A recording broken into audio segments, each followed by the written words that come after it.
வணக்கம் சகோ, நான் உங்க Sadagopan Ramesh, farmer Indian cricketer.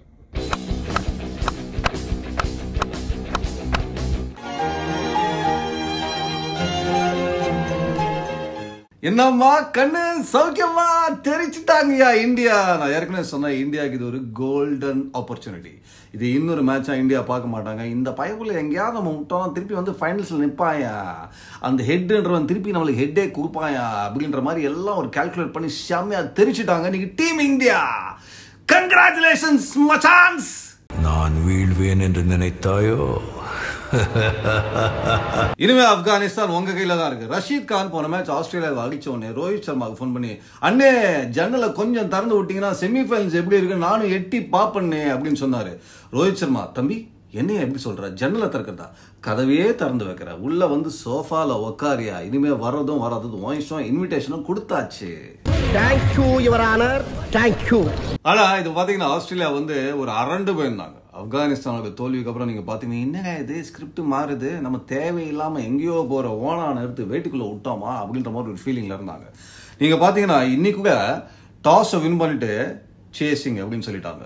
Chasing சொன்ன உடனே அங்க நீங்க பாத்தீங்கன்னா big games, crucial games, Australia sometime over கான்பிடண்டா சில விஷயத்தை இந்த வேர்ல்ட் கப்ல எஸ்பெஷலி பண்ண மாதிரி ஒரு ஃபீலிங் இருந்தது மிச்சல் மார்ஷ் அவருடைய கேப்டன்சியில. ஏன்னா அதுக்கு காரணம் யாருன்னு பாத்தீங்கன்னா, இன்ஃபேக்ட் ஆஸ்திரேலியாவோ போன மேட்ச் ஆப்கானிஸ்தானை கவுத்தாங்க. இந்த மேட்ச் ஒரு ஃபார்மர் ஆஸ்திரேலியன் கிரிக்கெட்டரே கொஞ்சம் கவுத்த மாதிரி எனக்கு ஒரு ஃபீலிங் இருக்கு. என்னன்னு கேட்டீங்கன்னா, ஆரன் ஃபின்ச் பிச் ரிப்போர்ட்ல இது முதல்ல பேட்டிங் ஆகும்போது ரொம்ப கஷ்டமா இருக்கும், பந்து நின்று வரும், பயங்கர மாய்ஸ்டர், ஈரப்பதம் இருக்கு உள்ள, அப்படி இப்படிலாம் சொன்னாரு. அதனால செகண்ட் சேசிங் வந்து அட்டகாசமா இருக்கும் பேட்டிங்க்கு அப்படின்னாரு. மேபி அது ஆஸ்திரேலியன் டீம் உள்ள உட்காந்து பார்த்துட்டு இருப்பாங்க. என்ன இருந்தாலும் நம்ம டீம்லாம் கேப்டன் பண்ணிருக்காங்க, அவன் சொன்னா கரெக்டா இருக்கும், நம்ம சேசிங்கே பண்ணலாமேன்னு உள்ள வந்துட்டாங்க. அவன் தான்டா இன்னைக்கு பெரிய வேலை பார்த்து விட்டு போயிட்டான். வந்து போலிங் போட்டா விக்கெட்ல பெரிய ஈரமும் இல்ல, ஒண்ணும் இல்ல, நார்மலா தான் இருந்தது. இனிஷியலா நியூ பால்ல என்ன ஆகுமோ அதான் இருந்தது. எனக்கு உன் மேலதான் ஒரு சந்தேகம். ஏன் மேலையா? இன்ஃபேக்ட் விக்கெட்லயும் ஈரம் இருந்த மாதிரி தெரியல, ரோஹித் சர்மா மனசுலயும் ஈரம் இருந்த மாதிரி தெரியல. அவர் நீங்க பாத்தீங்கன்னா, ஏடா டேய் ஆஸ்திரேலியா, நீ ஆஸ்திரேலியா மூட்ல வந்திருக்க, நான் அன்னியன் மூட்ல வந்திருக்கேன்டா. மிச்சல் ஸ்டார்க்கு அடிச்சார் பாருங்க அடி, அந்த ஓவர். அதுவும் விராட் கோலி அவுட் ஆயிட்டாரு. நார்மலா பாத்தீங்கன்னா விராட் கோலி அவுட் ஆனோன்னு இந்த பக்கம் பாத்தீங்கன்னா கொஞ்சம் பார்த்து ஆடலாம் ரோஹித் பண்ணது. விராட் கோலி விக்கெட்லாம் நீங்க இவ்வளவு செலிப்ரேட் பண்ணிக்கலாம், வச்சு வலுத்தாருங்க. மிச்சல் ஸ்டார்க்கு 4 சிக்ஸர். இன்ஃபேக்ட் அந்த டைம்ல மிச்சல் ஸ்டார்க் யோசிச்ச ஒரே ஒரு விஷயம், மைண்ட் வாய்ஸ் என்னவா இருந்திருக்குன்னா, ஏன்டா போன மேட்ச் நான் ரெஸ்ட் பண்ணதுக்கு இந்த மேட்ச் ரெஸ்ட் பண்ணிருக்கலாமக்கா, இவன் கையில மாட்டி விட்டீங்க, போட்டு பின்றாரே இவரு. சமமிதி நான் எதிர்பார்க்கல. ரோஹித் சர்மா ஹிட்டிங் வேற லெவலுங்க. அப்பா, இது ஹிட்மேன் பேர் வைக்கக்கூடாது, சூப்பர் ஹிட்மேன் வைக்கணும்னு நினைக்கிறேன். ஏன்னா இது ஹிட்லயே சூப்பர் ஹிட். இத ஆட்டோ பின்னாடியே எழுதி வைக்கலாமே. என்ன ஷாட்டுங்க, சில ஷாட்லாம் பாத்தீங்கன்னா முட்டி போட்டு அடிக்கிறாருங்க. மிச்சல் ஸ்டார்க் பேசி யோசிச்சு பாருங்க, கீழே போய் முட்டிலாம் போட்டீங்கன்னா ஒரு மாதிரி என்ன அளவுக்கு டைம் இருக்கணும் அப்படின்றது. எனக்கு ஆனா ரொம்ப பிடிச்ச ஒரு சிக்ஸர் பாத்தீங்கன்னா, பேட் கமின்ஸ் உட்டார்னு ஒரு சிக்ஸ்.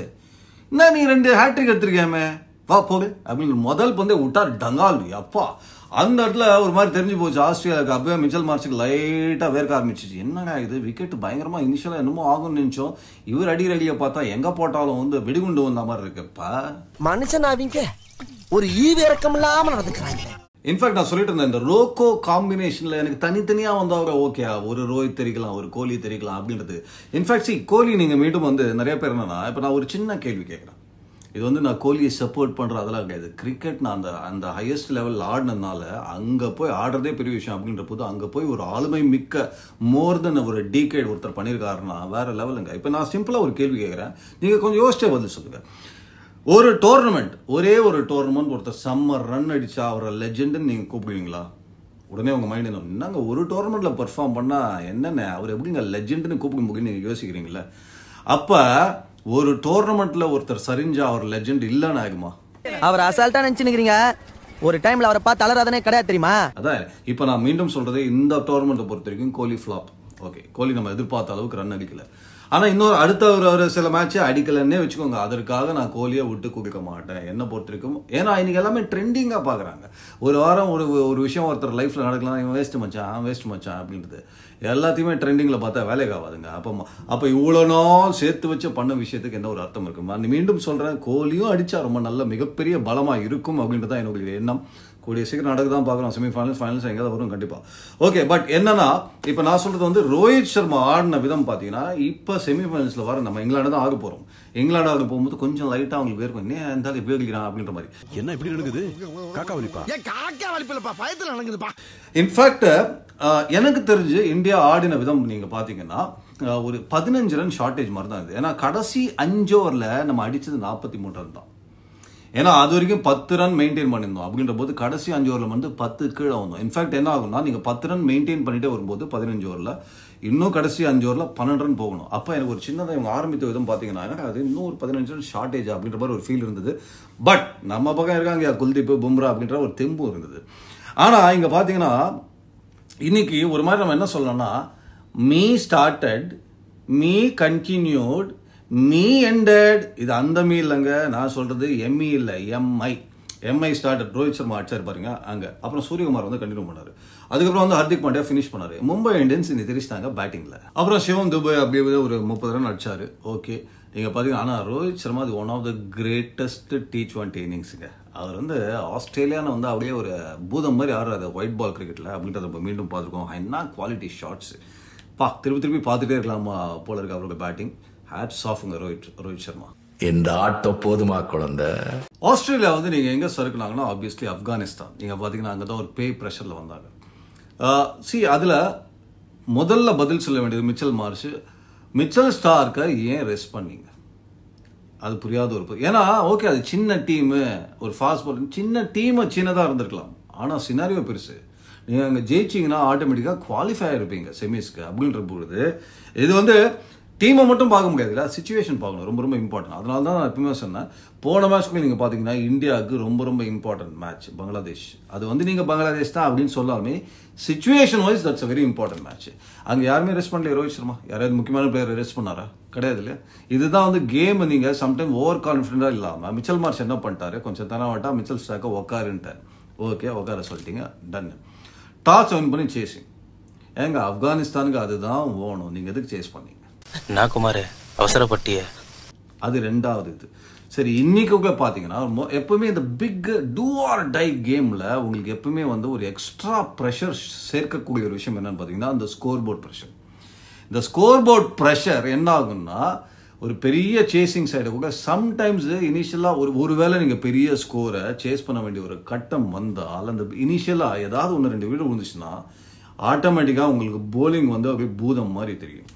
இது வந்து நீங்கள் ப்ராபபிளி நீங்கள் நான் ஏற்கனவே சொன்ன மாதிரி அவங்க இன்ஃப்ளூயன்ஸ் ஆனது கொஞ்சம் ஈரப்பதம் விக்கெட்டில் ஏதோ பயங்கரமாக ஆகும் அப்படின்லாம் வந்து கொஞ்சம் இன்ஃப்ளூயன்ஸ் ஆகிட்டாங்க. பட் ஸ்டில் இன்னும் கொஞ்சம் விக்கெட்டை பெட்டராக கணித்திருந்தால் அதை கொஞ்சம் அவாய்ட் பண்ணி அந்த ஸ்கோர் போர்ட் ப்ரெஷர் திருப்பி இந்தியா மேலே போட்டிருக்கலாம். ஒரு வேலையை உருப்படியாக பண்ண மாட்டீங்களா? ஆனால் இது வந்து நீங்கள் வந்து 2 பிக்கஸ்ட் அப்செட்ஸ் நம்ம பார்க்குறோம். ஒரு யூஎஸ்ஏ பாகிஸ்தானை உதைச்சது. அங்கேயும் பார்த்தீங்கன்னா பாகிஸ்தான் கொஞ்சம் அண்டர் எஸ்டிமேட் பண்ணிட்டாங்க யூஎஸ்ஏவை. அது அவரே சொல்லியிருக்காரு. சௌரப் நெட்ரவால்கரே ஒரு பேட்டியில் சொல்லியிருக்காரு, எங்களுக்கு கொஞ்சம் ஆரன் ஜோன்ஸோ இவர் யாரோ ஒருத்தர் சொல்லியிருக்காரு, எங்களை கொஞ்சம் அண்டர் எஸ்டிமேட் பண்ணிட்டாங்க. அலிகான் போலர் அலிகான் சொல்லியிருக்காரு. கரெக்ட், எங்களை கொஞ்சம் அண்டர் எஸ்டிமேட் பண்ணிட்டாங்க பாகிஸ்தான் அப்படின்ட்டு. அதே மாதிரி இங்கே ஆப்கானிஸ்தானை ஆஸ்திரேலியா அண்டர் எஸ்டிமேட் பண்ணிட்டாங்க. ஸோ இவங்க இதில் என்ன ஆகுதுன்னா இங்க ஆப்கானிஸ்தான் மேட்ச் சறுக்கிட்டு அடுத்த மேட்ச் இந்தியான்னு வரும்போது Australia do or die match. இப்போ இதுவே உல்டால யோசிச்சு பாருங்க, டூ ஆர் டை மேட்ச் ஆப்கானிஸ்தானுக்கு வந்தனா உஷாரா ஆடிப்பாங்க. அன்னைக்கெல்லாம் மிச்சல் ஸ்டார்க்கை ரெஸ்ட் பண்ணிருக்க மாட்டாரு. இது ப்ரெஷர்ல வந்துட்டாங்க.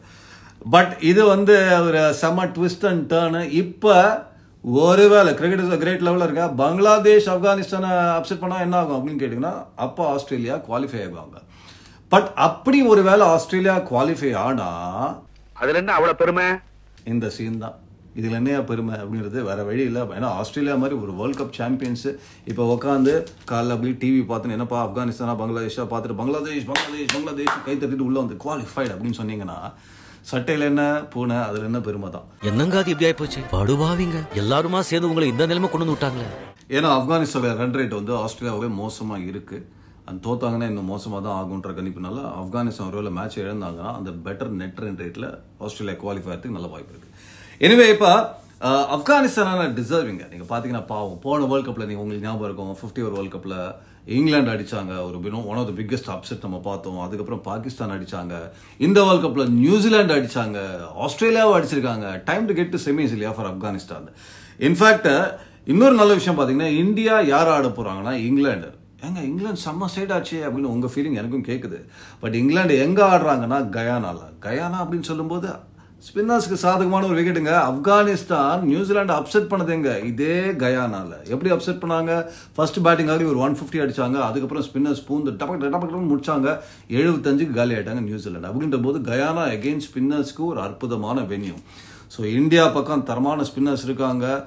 இங்கிலாந்து நீங்கள் மிடில் ஆர்டர் பிரேக் பண்ணக்கூடிய அளவுக்கு குல்தீப் யாதவ் மாதிரி பிஸ்தா பவுலர்லாம் வச்சிருக்கோம். அப்படின்ற போது கரெக்டான venue. Only thing is India toss win பண்ணி பேட்டிங் ஆகி நல்ல ஸ்கோரை போட்டாங்கன்னா all the way to the final.